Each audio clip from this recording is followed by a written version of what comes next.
Okay, good morning, all the students. Let's continue with our first lecture itself.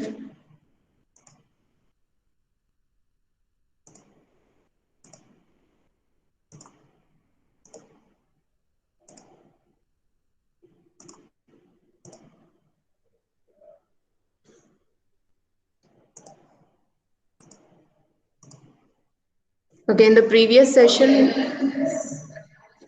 one second, yeah.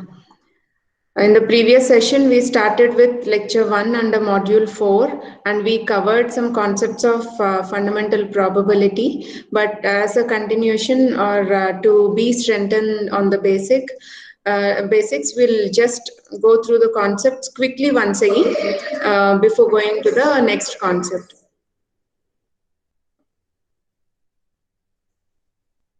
Okay, so we have seen what is probability, what is inference, hypothesis, and prior probability. We understood that Bayesian reasoning provides a probabilistic approach to inference. So, in order to draw some conclusions, rather than simply making a statement, or rather than making some hypothesis, formulating a hypothesis, or rather than simply making some conclusions, you are making that conclusion with some confidence, with some support, with some probability. Okay, that is called as Bayesian reasoning. So when I say this much percent of the Indians are literates, how do I make that statement? What is the support? I have studied across the population by taking some sample, and I have understood that this much of the Indian population are literates, right? So I'm trying to make that statement with some probable confidence, say probability. The likelihood of that statement becoming true is called as the probability. Okay, so when I say I make this inference with 90% probability, means 90% proof I have in order to say that this much percent of the Indians are literates. Right? So when I'm making some statement, in order to make that statement with confidence, I depend on probability. I rely on probability because probability will tell the chance of that statement becoming true in the circumstances given. Okay, so Bayesian reasoning provides the probabilistic approach to inference to draw some conclusions. And we also understood that probability is the chance of some occurrence of something. If an event has to occur, if an event occurs, that probability of that event is 1. If it doesn't occur, it is 0. Means it is true or false, reality or it doesn't occur at all, right? If an event, say, when I roll a dice, in the probability of 1 occurring on the top or 2 occurring on the top, if 2 occurs, others doesn't come on the top, right? So that is called as probability in its entirety. It is either 1 or 0. Event occurs or doesn't occur. It is not that partial event occurs. You can't say that 1 or 2 occurs or 2 or 3 occurs on the top. Only one number will appear on the top when when a die is rolled, right? So the probability of a number appearing on the top is either 0 or 1. Okay, it is very straightforward. You don't have any half partial events occurring. So when I take a dice, there are total 6 chances, right? 6 numbers that can appear on the top. So the probability of 1 appearing on the top is 1 by 6. 2 appearing on the top is 1 by 6. 3 appearing on the top is 1 by 6. What do you understand by this? There are total 6 outcomes and the total probability is 1. A number appears or doesn't appear. So in order to make this 1, it is 1 by 6 plus 1 by 6 plus 1 by 6 plus 1 by 6. This happens for all 6 numbers. right? So that sums up to 6 by 6. That becomes the probability 1. So what is happening here? Each number is sharing the probability 1.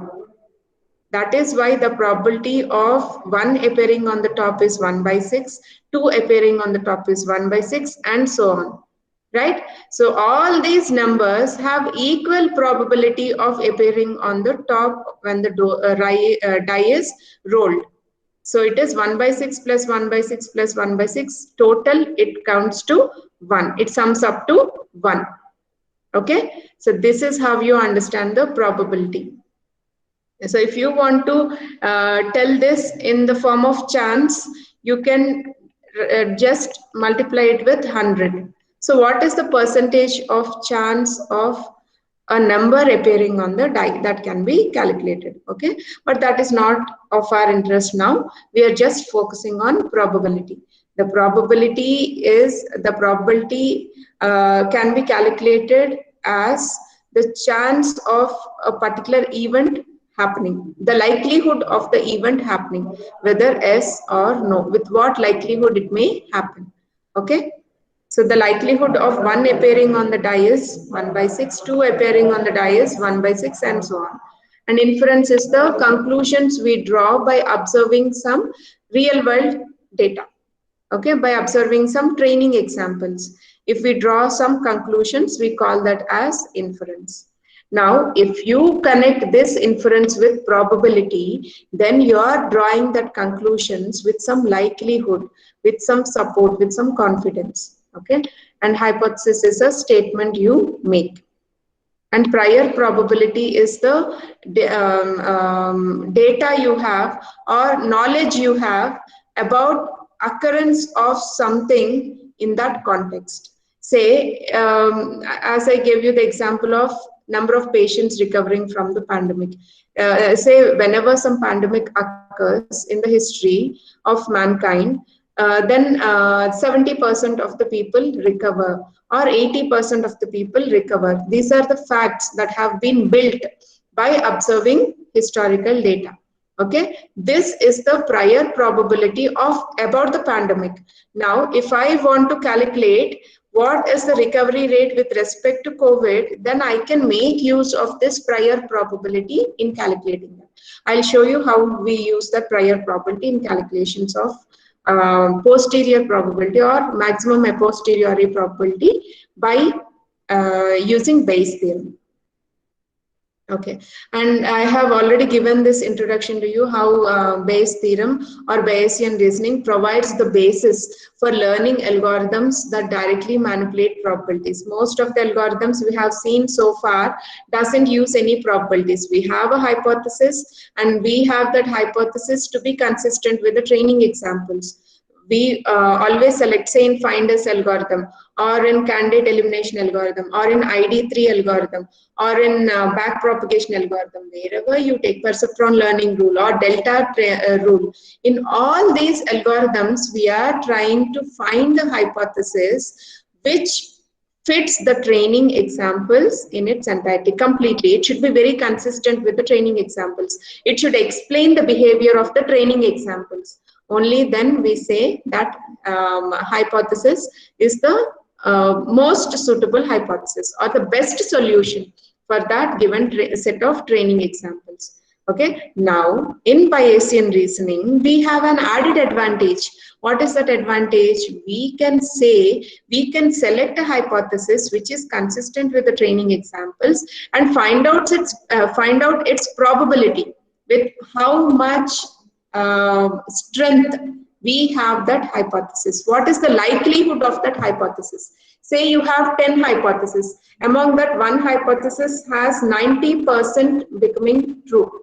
90% chance of becoming true. In that case, we say our probability for that particular, the likelihood of that particular hypothesis is very high. So we have some confidence in asserting that particular statement, in giving that particular statement as a conclusion, or selecting that hypothesis as our final hypothesis, right? We have also seen features of Bayes learning methods. and the practical difficulties in applying the Bayesian methods. Now let us see what is Bayes' theorem. Bayes' theorem is very important because this provides the basis for calculating the maximum a posteriori hypothesis. Maximum a posteriori hypothesis means, say if you have 3-4 suitable hypotheses, if you have 3-4 best hypotheses, that will explain that explains your training examples, or that are consistent with your training examples, then which one to select? Which has the maximum probability, which has the highest likelihood. That hypothesis will be your optimal solution, right? For that, you need to understand what is Bayes' theorem. In machine learning, we are often interested in determining the best hypothesis, right? Always we want the best hypothesis. In finders algorithm, in candidate elimination algorithm, what is our final objective? To find the best hypothesis which is consistent with the training examples. Remember, if a different set of training examples are given, your hypothesis may or may not be consistent, because you're only drawing a sample from the population. You're not studying the entire population. When I say Indian students are smart, I haven't studied entire Indian student population. I have taken a representative sample from the Indian student population, and I built my experiment on that particular sample, and I have derived some conclusions. I have derived some inferences out of my experiment, and that experiment is consistent with the sample I have selected, but it may or may not be suitable or best hypothesis for the other sample that we draw. That is why when we are drawing a sample, it should be representative. If it is representative, most of the times your hypothesis that you have built on your sample will also apply to the larger population. This is called as generalization capability of the hypothesis. Okay, so whenever you're building a hypothesis, whenever you're making a statement about a population, you have to make that first by first building it on representative sample. Remember, the sample should be representative. If the sample contains all sorts of people from the population, then the hypothesis you built on that particular sample will be generalized, can be generalized to the larger population. Okay, that is what is called as generalization capability of the machine learning model. Whenever you are taking some algorithm, building a machine learning model by taking some set of training examples, that model should be generalizable. Means when new data is given, it should be able to predict well with the new data also. Did you understand clearly? So whenever you are taking a sample, that should be a representative sample. Remember that. Now in machine learning, we are often interested in determining the best hypothesis. Best hypothesis means which is consistent with the training examples, which explains the behavior of the training examples from some space H. That hypothesis might have been taken from the hypothesis space H, given the observed training data D. Did you observe here?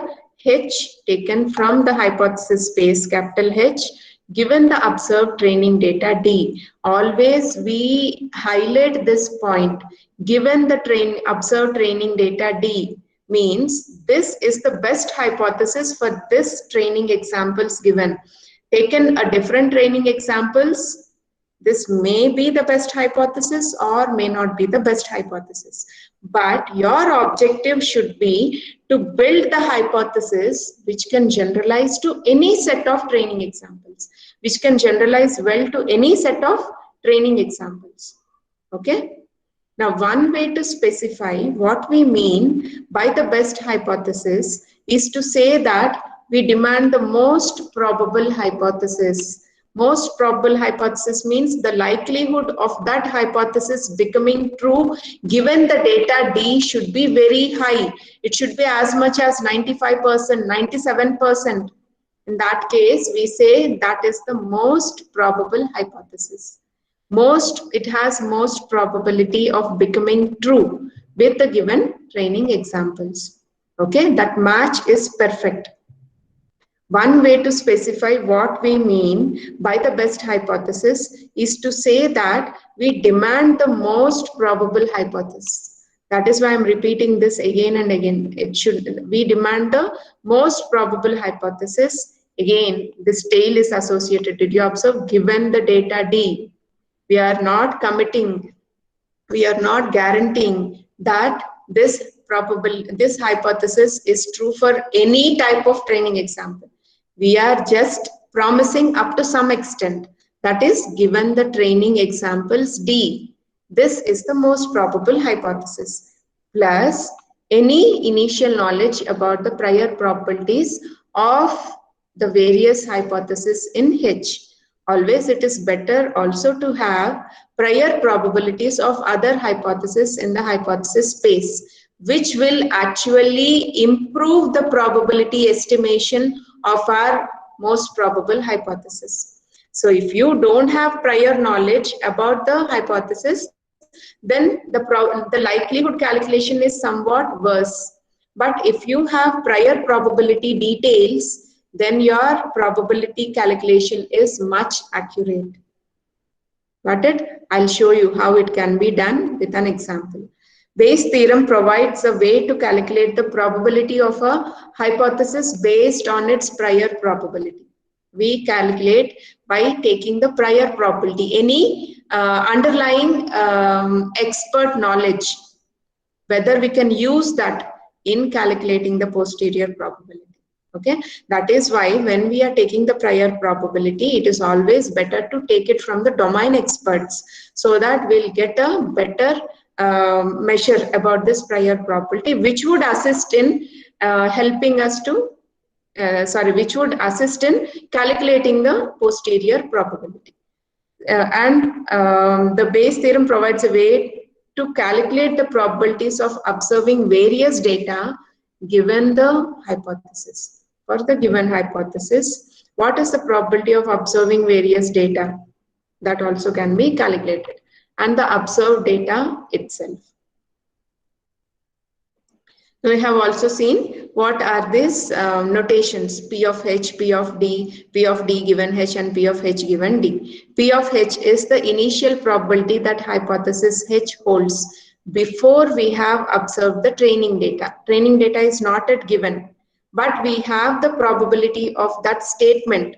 That is called as prior probability. Say I say that 90% of the people in the world recover from pandemic.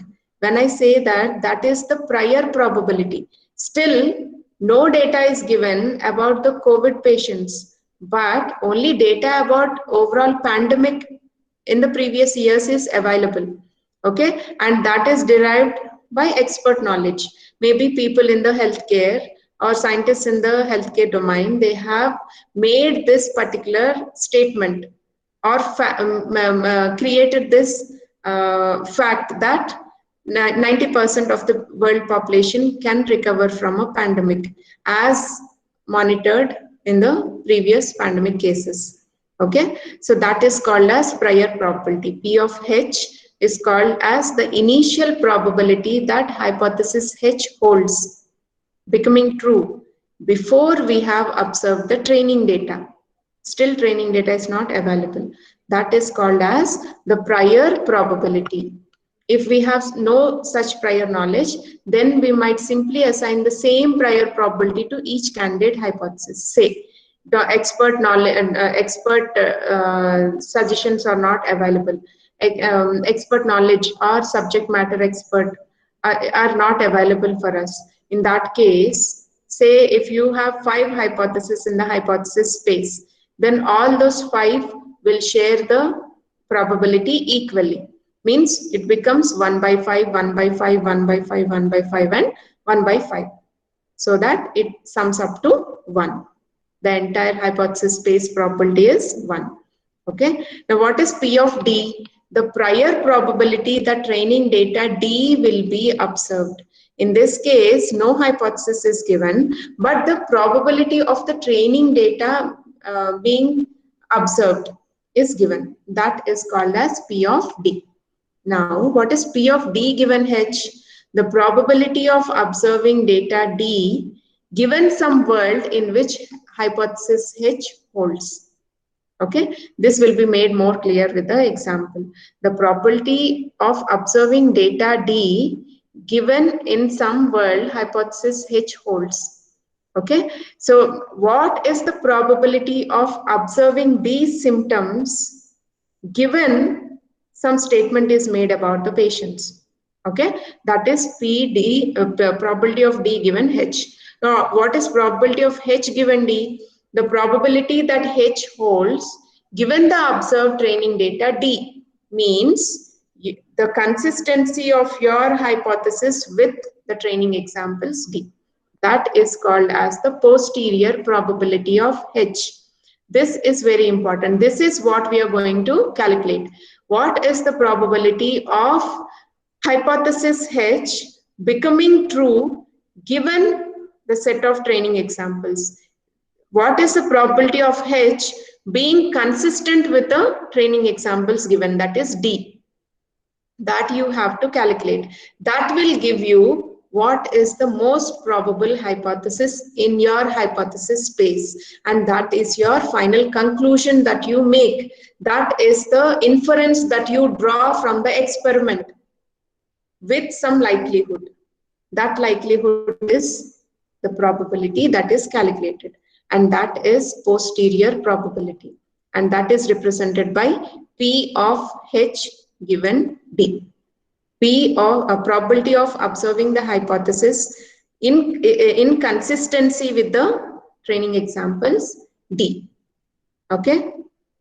Now, what is Bayes' theorem? It provides a way to calculate the posterior probability. Remember, this is the posterior probability of H given D. Do not get confused. It is not D given H. You are trying to calculate the likelihood of a hypothesis to become the most probable hypothesis, to become the best suitable hypothesis. Okay, that is why H comes first. You're calculating the probability of a hypothesis in consistency with the given training examples D. That is your goal. That is what you are calculating. And that can be calculated by using Bayes' theorem. It provides the way to calculate the posterior probability P of H given D from, what is the formula? From the prior probability P of H together with P of D and P of D given H. So this is the formula you have to remember. P of H given D, the posterior probability of hypothesis given the training examples, is calculated as the product of probability of D given H multiplied by probability or the prior probability of H divided by the probability of D. Okay? Did you understand? Probability of H given D is equal to probability of D given H. You know what is D given H? Probability of observing the training examples in a world where the hypothesis is, where this hypothesis is true. Okay, that is P of D given H multiplied by the prior probability of hypothesis. Means there is a fact, but still training examples are not there to prove that fact. That is called as prior probability P of H divided by prior probability of D. Means you don't have hypothesis, you just have the training examples. Independent of the hypothesis, you have to build the hypothesis.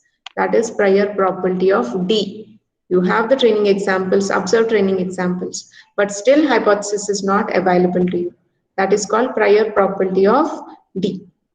Okay, so P of the posterior probability of H given D can be calculated from P of D given H multiplied by P of H divided by P of D. Okay. Now, what is maximum a posteriori hypothesis? You have lots of solutions. Now, which solution is having good chance of becoming a good chance of being consistent with the training examples. Say you have hypothesis 1, hypothesis 2, hypothesis 3 in your hypothesis space H. Now, which is having the maximum likelihood to suit the training examples? That is called as maximum a posteriori hypothesis. Say this has 0.2 probability, this has 0.3 probability, but this hypothesis has 0.5 probability for holding good with your training examples given. Then this will be your maximum a posteriori hypothesis. Why we are telling a posteriori hypothesis? Not only the likelihood of the hypothesis, but the likelihood of that hypothesis in consistence with the training examples given. That is important for us. We don't want simply P of H. We want P of H given D. That is important. The fact is not important. Whether the fact applies to that given training examples, that is important. That is called as probability of H given the training examples. This fact becoming true for the given training examples, that is called as posterior probability. And the hypothesis is called as maximum a posteriori hypothesis, or simply we can call it as MAP hypothesis. Hereafter, when I say MAP hypothesis, you should immediately, it should strike in your mind, I'm talking about maximum a posteriori hypothesis. Okay, so I'm trying to find out the hypothesis that has the maximum likelihood of becoming true with the given training examples. That is my MAP hypothesis. Got it? In many learning scenarios, the learner considers some set of candidate hypothesis H, yes, and is interested in finding the most probable hypothesis H belongs to H. Again, given the data, observed data D. Okay, so you're not only interested in P of H, you are interested in P of H given D. This hypothesis, whether it is in consistency with the training examples given, that is D. Did you understand, students, now what is MAP? You have lots of hypotheses. You have the training examples given. Now, which hypothesis is having maximum likelihood so that it better explains the training example set D? That is your maximum a posteriori hypothesis, or that is called your MAP hypothesis. Now, any such maximally probable hypothesis is called a maximum a posteriori hypothesis, right? Did you understand clearly? Ask me if you have a doubt. Students, did you understand what is maximum a posteriori hypothesis? Yes, ma'am. Yes. Any other students? You have a doubt, ask me now, because all the later concepts are based on this idea. If you don't understand this theoretical concept, you can't understand what we are going to deal with further. Okay, so I'm proceeding, assuming that all of you understood. Now we can determine the MAP hypothesis by using Bayes' theorem to calculate the posterior probability of each candidate hypothesis.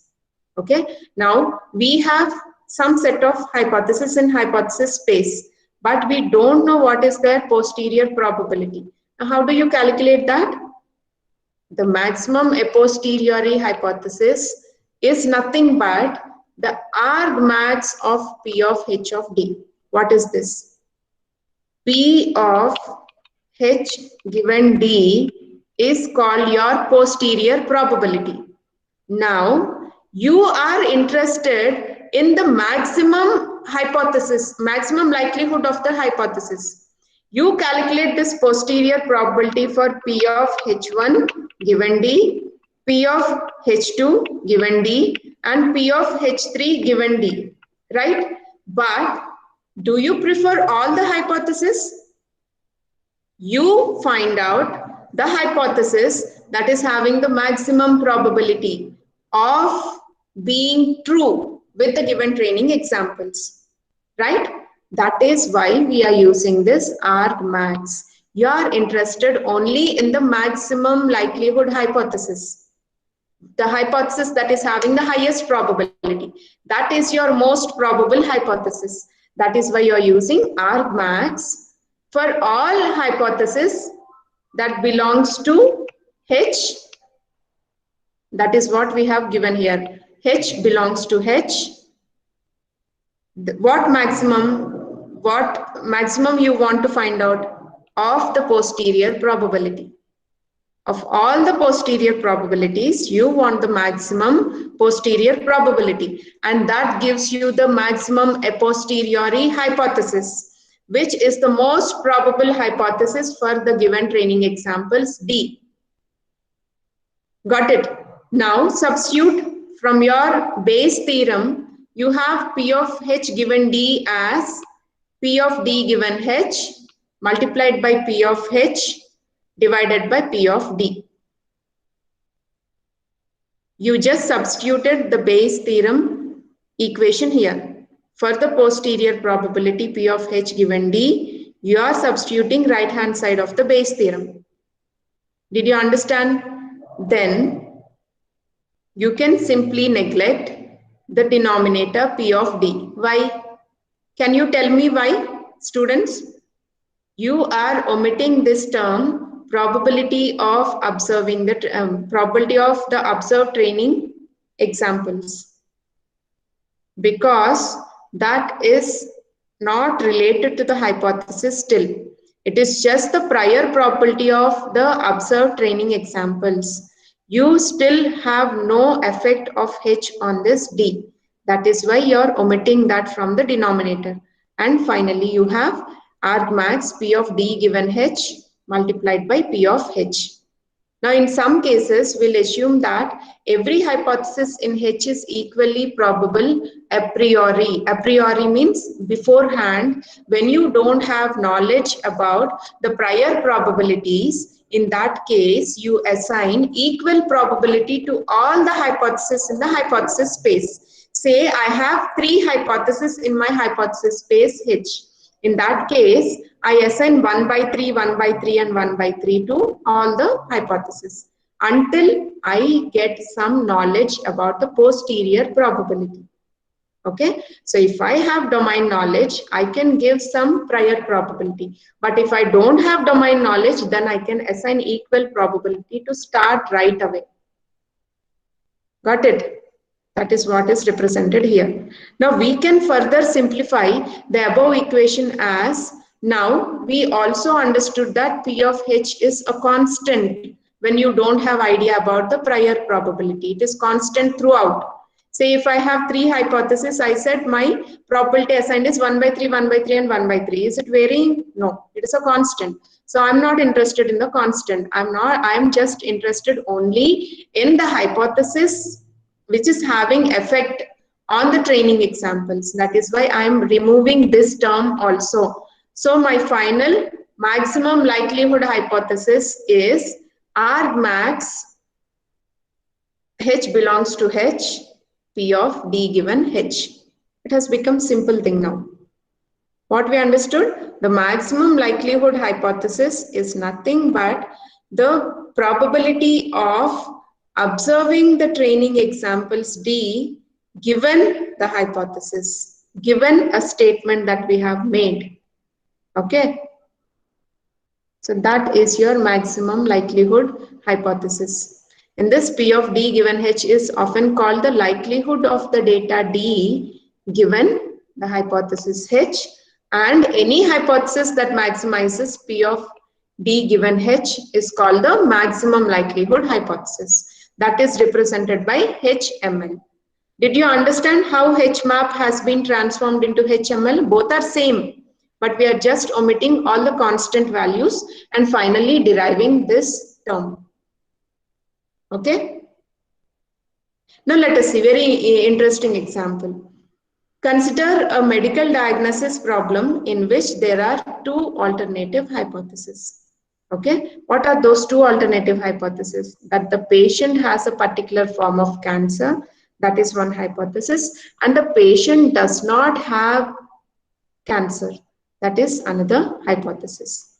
Okay, now the available data is from a particular laboratory test with two possible outcomes. Now we have the available data as data with two possible outcomes. As positive means the patient having cancer, and negative the patient not having cancer. Okay, so this can be represented as a probability, right? Patient having cancer, probability is 1. Patient doesn't have cancer, probability is 0, like that. Likelihood of positive and negative. I'm just explaining regardless of any other data. Now let us proceed forward and see how Bayes' theorem can be useful in calculating the posterior probability of a hypothesis. The available data is from a particular laboratory test with two possible outcomes. Plus means the patient is diagnosed with cancer, and minus means the patient is not diagnosed with cancer. Okay, we have prior knowledge means prior probability. We have prior probability that over the entire population of people, only 0.008 have this disease.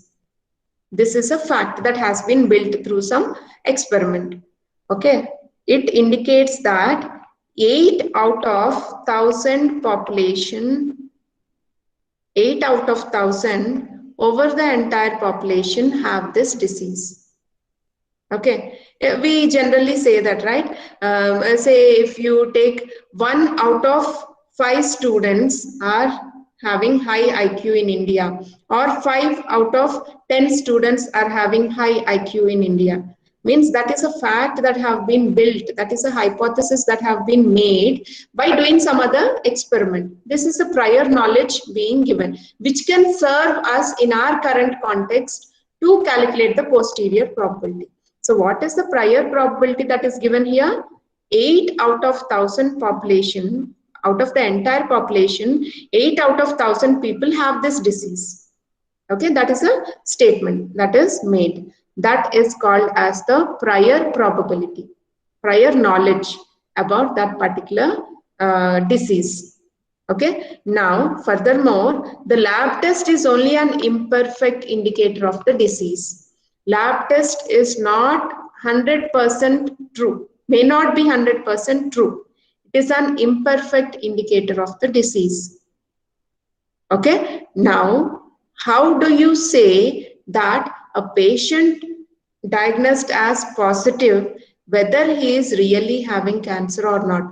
Understand the problem carefully. A patient is diagnosed, I'm saying diagnosed. I'm not saying whether he is really having cancer or not still. The patient is diagnosed as positive. Now, does he really have cancer or not? That is our problem. So that is why here they are just giving us, they are giving an indication that the lab test is only an imperfect indicator of the disease. Means if a patient is diagnosed as positive, we can't completely rely on that report that he has cancer. Okay, it is an imperfect indicator of the disease. So what do you do next? How do you say that the patient has cancer or not from the lab test that is given? That is your problem. Now, some more data is given. What is the data? The test returns a correct positive result in only 98% of the cases in which the disease is actually present. Means when the patient is having cancer, he is also diagnosed to be having cancer 98% of the time. 98% of the time the reports are correct. 2% of the time it may be wrong. But this is derived from the studying the historical data again. Okay, now what is the second statement? The test returns a correct negative result in only 97% of the cases in which the disease is not present. Means when the patient is not having cancer, He is also diagnosed as not having cancer in the lab. He got a negative result. But only 97% of the time. 3% of the time, though the patient is not having cancer, he might be diagnosed as having cancer. 3% of the time. Right? Now, in other cases, the test returns the opposite result. That is what I said. 2% of the cases, it returns a positive result. And 3% of the cases, it gives a negative result, opposite. When they don't have, they're diagnosed to be having cancer. When they have cancer, they're diagnosed to be not having cancer. Okay, that happens 2% and 3% of the time respectively. Now, the above situation can be summarized by the following probabilities. Let us calculate the probabilities first from the available data, from the given data. Now, what is the probability of having cancer? Probability of a person having cancer, that is called as the prior probability. That prior probability is given as 8 for 1000 population, right? 8 out of 1000 people have cancer. In that case, what is the probability of cancer occurring in the population? It is 8 by 1000, that is 0.008. This is 8 by 1000, or 8 out of 1000 people have cancer. That is the prior probability, and that is represented as 0.008. Now, when 8 out of 1000 people have cancer, 992 people doesn't have cancer, right? So that is 992 by 1000. These many people doesn't have cancer. So what is the probability of not having cancer in the population? It is 992 by 1000, that is 0.992. Did you understand this? These are the prior probabilities of having cancer and not having cancer. This is very clear for you now. Now, come to the next step. What is the probability of a person being diagnosed with cancer, means diagnosed as positive, when he has cancer? That is correct test only. And they told us that 98% of the time the diagnosis is correct. That is why it is 98 by 100. So it is 0.98. Now, 98% of the time, it is giving correct diagnosis when the patient is having cancer. But 2% of the time, it is giving wrong result. Means when the patient is having cancer, when the patient is not, when the patient is having cancer, it is diagnosing as not having cancer, negative. That is happening 2% of the time. 98% is given means automatically we can calculate the other side. When the patient is having cancer, he is diagnosed as positive 98% of the time. True, that is correct diagnosis. Now, when it is wrong diagnosis, 2% of the time it is wrong diagnosis. Means whenever a patient is having cancer, he is still diagnosed as negative. That is 2% of the time. That is given as 0.02. You can't represent probability in terms of percentage. That is why you're converting it into a value between 0 and 1. And that probability is 0.02. Okay, now next one. What is the probability of, come to this term, what is the probability of a patient being diagnosed as negative when he is not having cancer? That diagnosis is also correct for 97% of the time. For 97%, it is giving correct result. Now, for 3%, it is giving wrong result. Means, whenever the patient doesn't have cancer, still he is being diagnosed as having cancer, positive. That is 3%. So, it is represented as 0.03. Suppose, now we have all the probabilities, very well calculated. From the data given, we have also calculated the opposite of that. That is, when what is the probability of a patient having cancer, but he is not diagnosed to be having cancer. That also we calculated. Now all these calculations are very clear for you. Now the actual question arises. Suppose we now observe a new patient for whom the lab test returns a positive result. Should we diagnose the patient as having cancer or not? How should we diagnose him? We can't rely on the lab result that because he is diagnosed as positive, he is having cancer. We can't say. Well, we can't say with confidence. Let us associate probabilities to it. Let us associate likelihood to it. What is the likelihood of that patient really having cancer when he is diagnosed as positive? How can we do that? By simply applying the formula. Very easy it is. What is the maximum a posteriori hypothesis? HMAP means what is the probability of that patient having cancer when he is having cancer, when he is not having cancer. Let us calculate both of them and see which probability is more. Okay, so how do you calculate that? Probability of D given H, that is probability of a patient being diagnosed as positive when he is having cancer, multiplied by probability of general population having cancer. What is the probability of a person being diagnosed as positive when he is having cancer? 0.98. And what is the prior probability of cancer? 8 out of 1000 population. So it is 0.008. So the probability is 0.0078. Now, next. You should calculate both, right? The patient being diagnosed as positive and he is having cancer, and the patient being diagnosed as positive and not having cancer.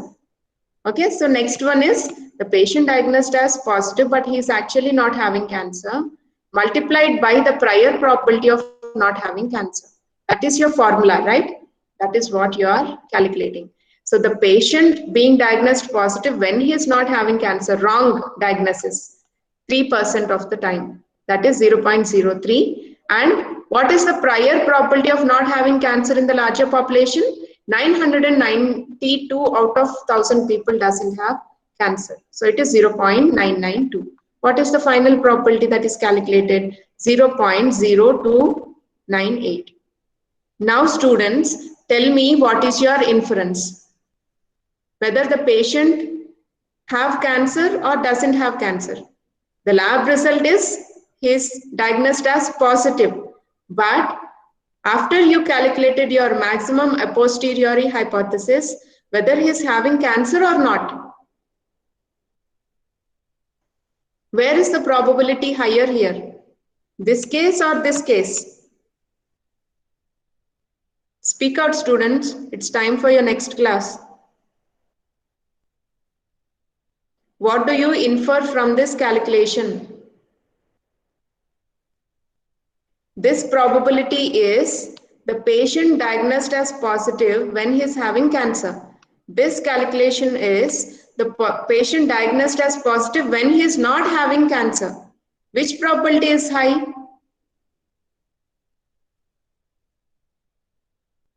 Which probability is high, Tanuj?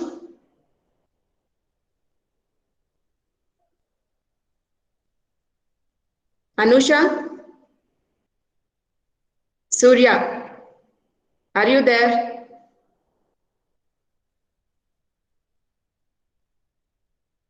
Tejashwini?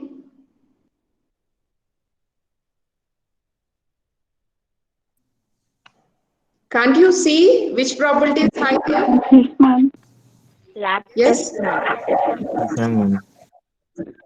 Lab. Second one or first one? Second one, ma'am. Second one is having higher probability. Second one, ma'am. So what do you infer? Yes, ma'am. What do you infer? What do you conclude?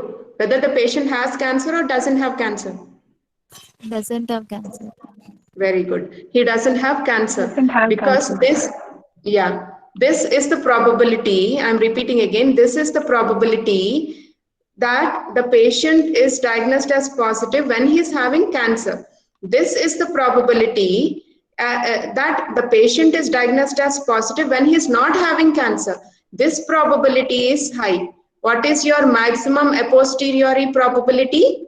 The patient is diagnosed as positive when he is not actually having cancer. So you can infer that the patient doesn't have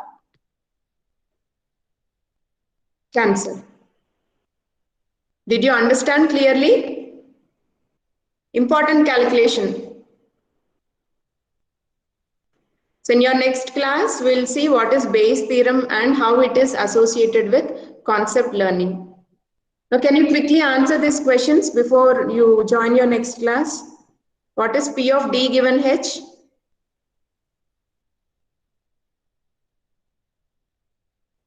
When you are understanding the concept, don't simply read it as P of D given H.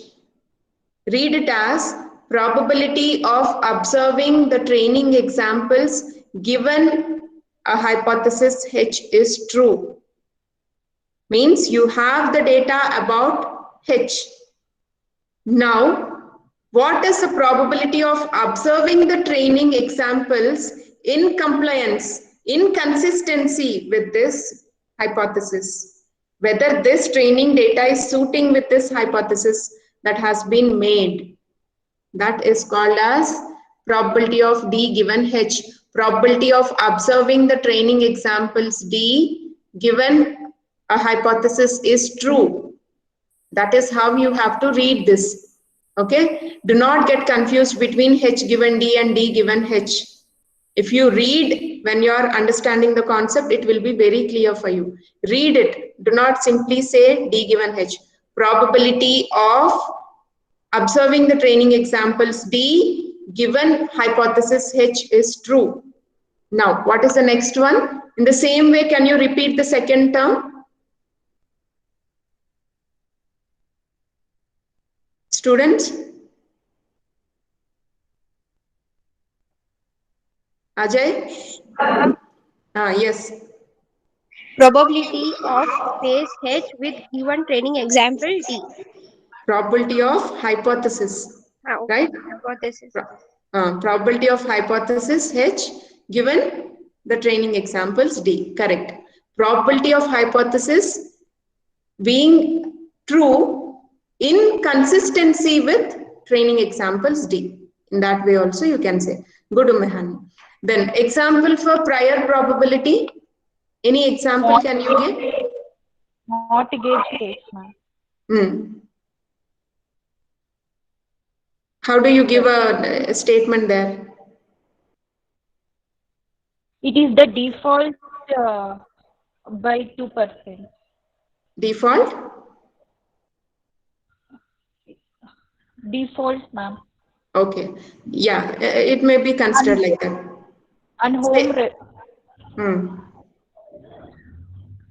And home mortgage, ma'am. Okay. Okay, so when you're trying to say this, right, say 100 people have taken the loan. Out of that, 90 people, most of the time, 90 people pay back the loan. In that case, we can say that 90%, 90% of the customers pay the loan back. It is 0.09. 0.9. It is 90 by 100, right? So it is 0.9. Probability is 0.9. Prior probability that customers pay back the loan is 0.9. Means 90% of the time customers will pay back the loan if that bank is giving the loan. That can be taken as a prior probability. Example for posterior probability.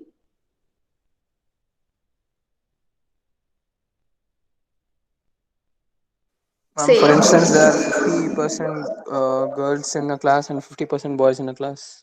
Like 50-50 chances. No, we are not saying about the gender, right?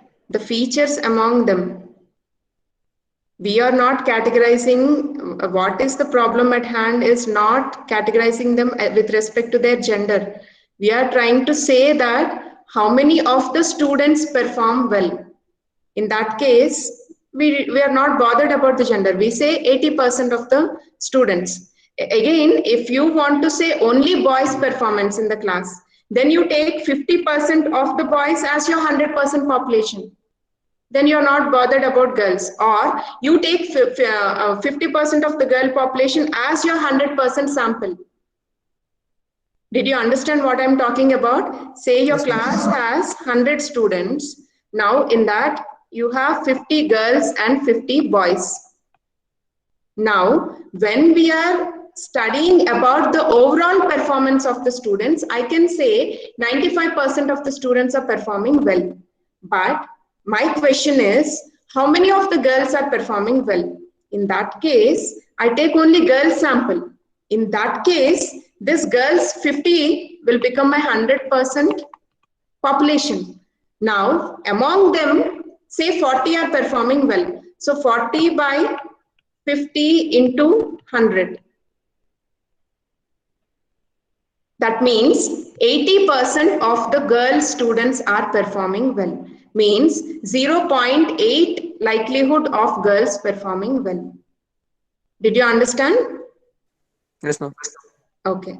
So posterior probability is, say, a transaction being categorized as fraudulent when it is really fraudulent, or the probability of a transaction being categorized as fraudulent when it is not actually fraudulent. That can be treated as posterior probability, means observing the hypothesis in consistency with the training example that is given. When a new data point is given, a new transaction is given, a new patient data is given. Now we are trying to find out what is the probability of it being genuine or not being genuine with respect to the new data point. That is called as posterior probability. Okay? Are the concepts clear, students?